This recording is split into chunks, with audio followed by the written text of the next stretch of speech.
Hey, I'm Kelly, and I'm an active finance professional who loves Excel. Two functions I want to go through are WrapRows and WrapCols. If you recently watched my video on two row and two col, this is basically the inverse or the opposite.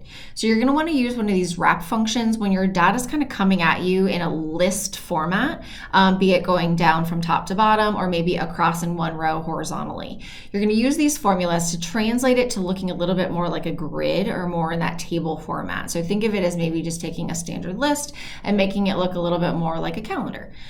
So getting started, our data set here is going to be a listing of various bubblegum brands because I have an affinity towards bubblegum. We're going to start off practicing WrapRows. So you're going to use WrapRows when you want to tell Excel how many columns over you want that table to be. So WrapRows is going to determine the width, and then we'll do an example for columns, which is going to determine actually the height or how many rows down. So starting with WrapRows equals WrapRows. The first input is vector. That's just your data set. So excluding your header, we're going to highlight that down, comma, wrap count. This is where you can put in the numeric value of how many columns over you want your data to go before it starts to wrap into that next row. We're going to start off with 5 and then we'll play around. There is another input here, but we're going to come back to that. Close out. All right, 5 columns across. This happens to be 6 rows down, just to show you how this works. So I input 5 because that's what I formatted for, but you could have 2 and you could have 3. So again, it's very up to you on how this is going to work for you, but it's that easy. Okay, you can see these NAs here. So you're going to get those anytime Excel's airing out, and it's doing that because these fields are blank. It doesn't have enough data to really make that complete grid. So what that third input is after that second comma is pad width. And this is where you can input what you want that NA to be if you don't want that NA to be there. So I basically want this to look like a blank cell.